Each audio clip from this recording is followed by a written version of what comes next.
ختم नबूवत के लिहाज से यकीनन आपने खिताब सुने होंगे।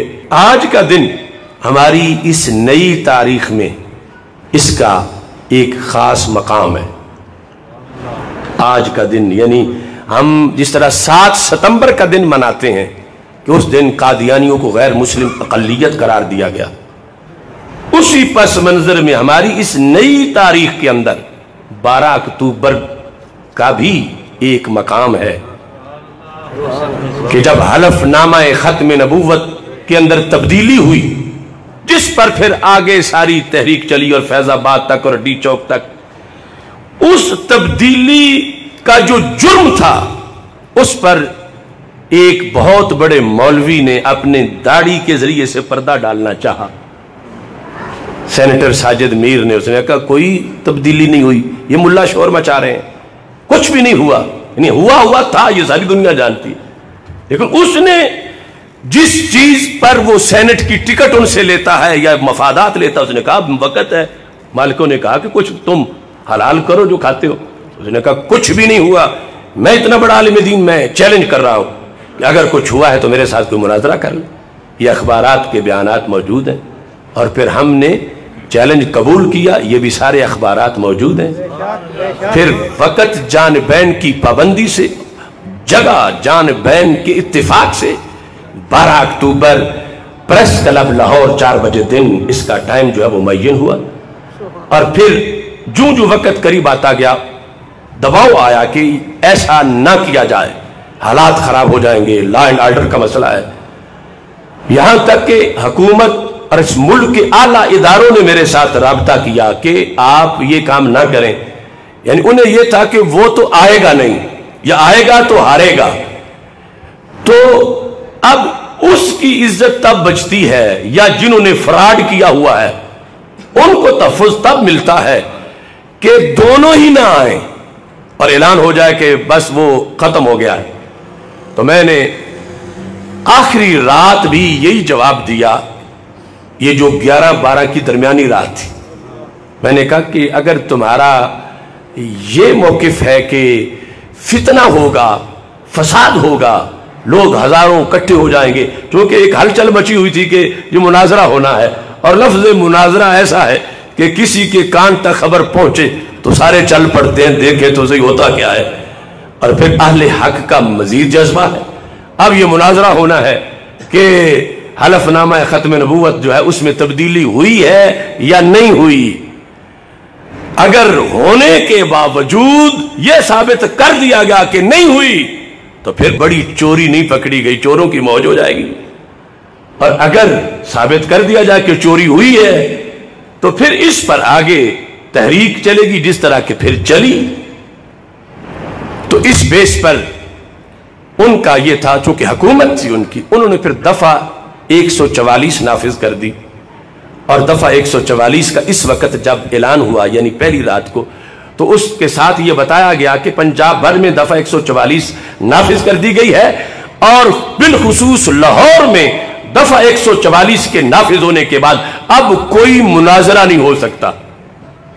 यानी इससे उन्होंने ये भी वाज़ेह कर दिया कि ये जो हंगामी दफा 144 आई है, असल रोकना उस मुनाजरे को मकसद है, लिहाजा कोई मुनाजरा नहीं हो सकता। तो इस पर एक तशवीश थी पूरे मुल्क में कि अब क्या होगा, कि इतना बड़ा मसला है, हलफनामा ख़त्म नबूवत में जो तब्दीली थी, अगर वो चोरी ना पकड़ी जाती तो आधे MNA MPA कादियानी बन चुके होते उसके जरिए से। क्योंकि जो तब्दीली थी उसमें ये जिस वक्त रिटर्निंग अफिसर जो है वो कागजात नामजदगी की जांच पड़ताल होती है, तो वो दिन जहां तक एतराज किया जा सकता है कि ये तो कादियानी है, ये इलेक्शन नहीं लड़ सकता, वो सब कुछ खत्म किया जा रहा था। 23 अरब डॉलर के करीब पैसे मंजूर किए हुए थे इसराइल ने कादियानियों के लिए, और ये जो उन पर एक कानूनी तौर पर रुकावट थी, ये वैसे वो खत्म करा रहे थे।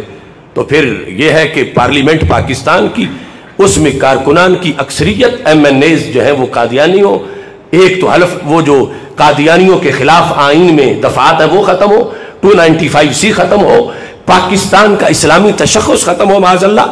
ये सारे मंसूबे, उसकी बुनियाद ये थी कि दरवाजा MNA बनाने का तो इनका खोला जाए। اتنی گہری سازش تھی، اور اس کا دفاع کرنے والا اگرچہ مولوی ہو. تو اس بنیاد پر ایسے حالات میں اللہ کا فضل ہے، ہمیں رب نے چیلنج قبول کرنے کی توفیق دی اور اس پر ڈٹے رہنے کی بھی توفیق دی. تو اب چونکہ ٹائم مختصر ہے، اب اگلا دن جو تھا، ابھی میں مرکز صراط مستقیم میں بخاری شریف پڑھا رہا تھا کہ پولیس نے محاصرہ کر لیا. یعنی یہ تاج باغ جو ہمارا مرکز ہے، تقریباً نہر تک جو دونوں راستے ہیں وہ سارے فل تھے. کوئی 1200-1300 کے قریب پولیس کے افراد کھڑے تھے، اور سارے ان کے افسران کے ان کو یہاں سے نکلنے نہیں دیں گے، کیونکہ اگر یہ یہاں سے نکل کر ادھر پہنچ گئے تو ہمارا ساجد میر جو ہے وہ اس کے لیے تو بڑا مسئلہ بن جائے گا. چونکہ ان کی معلومات کے مطابق ساجد میر پہلی شام کو لاہور سے اسلام آباد چلا گیا، اور اس کا بھی باقاعدہ ریکارڈ ہے کہ وہاں ایک پروگرام میں وہ نظر آیا. مناظرہ اس نے لاہور کرنا تھا، تو اس نے تو آنا ہی نہیں تھا. تو نتیجہ انہوں نے یہ بنایا تھا کہ ان کو نکلنے نہیں دیں گے. تو ادھر سے وہ کہیں گے کہ ہم تو بالکل تیار تھے، پہنچ جانا تھا، لیکن حکومت نے دوا 144 لگا دی ہے، لہٰذا ہم نہیں آئے، اور یہ بھی نہیں پہنچیں گے. تو اس طرح وہ جو پردہ چاک ہونے کا خطرہ ہے وہ پھر پردہ پڑ جائے گا. اللہ کے فضل و کرم سے میں اسی مرکز صراط مستقیم سے نکلا، اور جو ٹائم تھا پریس کلب کا اس میں ابھی 3-4 منٹ باقی تھے. ہمارا اعلان یہ تھا کہ ہم 12 بجے مرکز صراط مستقیم میں ختم نبوت کانفرنس شروع کر رہے ہیں. کانفرنس شروع ہو گئی، پولیس ناکے سارے، صرف یہاں ہی نہیں، پریس کلب کے ارد گرد رستے میں. لیکن انہیں یہ سہارا تھا کہ وہ تو وہاں کانفرنس شروع کیے ہوئے ہیں، اور کانفرنس کے اندر ہی جو کچھ انہوں نے بیان کرنا ہے بیان کرنا. تو اللہ کے فضل سے 4 منٹ ابھی باقی تھے کہ میں ایک رکشے سے نکل کر پریس کلب کے دروازے پہ کھڑا ہو گیا. تو ہم نے باہر سب کو کہا ہوا تھا باقاعدہ کہ سارے قافلے جو آ رہے ہیں وہ مرکز صراط مستقیم آئیں، کوئی بھی پریس کلب نہ جائے. لیکن پھر بھی جب میری گرفتاری ہوئی تو 100 سے زائد کارکنان اس وقت اچانک ظاہر ہوئے، اور وہاں ہم نے پریس کانفرنس بھی کی. وہاں ہم نے بورڈ دکھایا کہ یہ ہے پریس کلب لاہور، اور یہ ہے 12 اکتوبر، اور یہ ہے مناظرے کا ٹائم. اور میں ایک چھوٹا سا خادم ختم نبوت کا یہاں کھڑا ہوں، اور جس نے کہا تھا کہ ہوا کچھ نہیں میں چیلنج کرتا ہوں، میں نے تو قبول کیا تھا، میں نے چیلنج نہیں کیا تھا. لیکن آج باطل بھاگ چکا ہے. اس بیس پر پھر وہاں چونکہ بہت زیادہ پولیس تھی، ہماری گرفتاریاں ہوئیں. گرفتاری سے پہلے ہم نے خود یہ وہ سارا منظر، چونکہ سب پریس کلب کا میڈیا سب کچھ وہ کوریج کر رہا تھا، تو میں نے اس طرح بازو بلند کر کے کہا کہ میں نے کہا میں گرفتاری تو دیتا ہوں، لیکن اس شرط پر کہ مجھے تم ہتھ کڑی لگاؤ،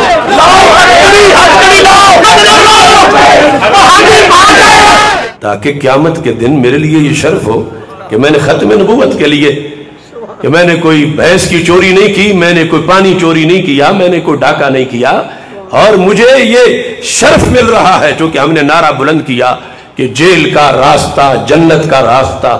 تو یہ نعرہ لگاتے ہوئے جیل کی گاڑی میں ہم بیٹھے، اور اللہ نے پھر تاریخ میں ہم جیسے کمزور بندوں کو یہ شرف دیا کہ جب رات 4 بار وہ مجھ سے مذاکرات تھانہ کوتوالی میں کر چکے، آج والی رات کہ اب ہم آپ کو چھوڑ آتے ہیں، اب ہم آپ کو رہا کرتے ہیں.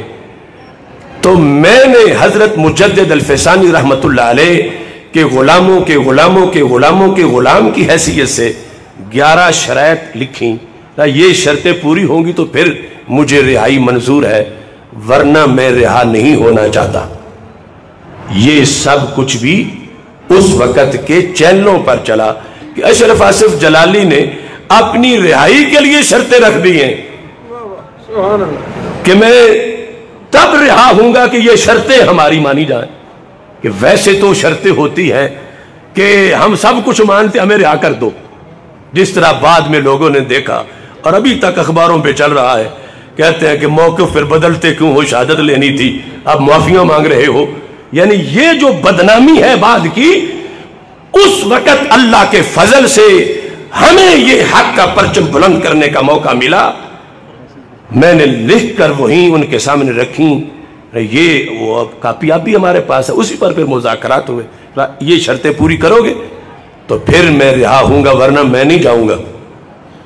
फिर रात बिल आखिर उन्होंने ये कहा कि यहाँ जगह तंग है, आप बहुत से साथी हैं, अगले थाने में तुम्हारी जगह बन गई है, गाड़ियाँ दरवाजे पे खड़ी हैं, तो आप उन गाड़ियों में बैठें तो ताकि वहाँ आपको मुंतकिल किया जाए। हम जब बाहर निकले, मीडिया खड़ा था, मैंने गुफ्तगू की और उसके बाद गाड़ियों की तरफ बढ़े तो उन्होंने कहा तुम्हें तो रिहा कर दिया गया और ये गाड़ियां तुम्हें छोड़ने जा रही। तो मैंने थाना कोतवाली के सामने अपनी चादर बिछा ली। मैंने कहा कि हम अब यहां धरना देंगे उस वक्त तक जब तक हमारी शर्तें मंजूर नहीं होती। कोई तकाबुल नहीं हमारा हजरत मुजद्दिद अल-फैसानी जैसे अकाबिर के साथ, चे निस्बत खाकरा बाल में पाक, लेकिन अल्लाह के फजल से ये फिर इस सदी में हमारा रिकॉर्ड है कि हमने रिहाई मंजूर करने के लिए शर्तें रखी कि वरना हमने रिहा नहीं होना। तुमने गिरफ्तार क्यों किया है? अगर गिरफ्तार किया तो फिर हमें पास रखो, रिहा करना है तो हमारी ये शर्तें मानो। और जब उन्होंने धोखे से दरवाजे से बाहर निकाला, हम सारे धक्के देते रहे कि दरवाजा खुले। वो थाना कोतवाली की इतना खतरनाक कि वहां तो कैदी दरवाजा खुलने की मन्नतें मानता रहता है, और ये आशिकाने रसूल बाहर से धक्का दे रहे थे कि हमने फिर इसी थाने में रहना है। और फिर वहां हम लेट गए, फजर हो गई, दिन गुजरा, अगली रात आ गई, वहीं जुमा पढ़ाया हमने। और इस तरह करके ये था वो पहला स्टेप कि जिस पर पूरी कौम फिर बेदार हुई, और फिर खत्म नबूवत के लिहाज से एक इस नए अहद के अंदर भी बेदारी पैदा हुई, और आज गली गली में ताजदार खत्म नबूवत सल्लल्लाहु अलैहि वसल्लम के नारे लग रहे हैं। तो इस तरह कुछ थोड़ी सी काविश का शरफ मिला, अल्लाह उसे कबूल फरमाए। दुनिया में लगाने निकले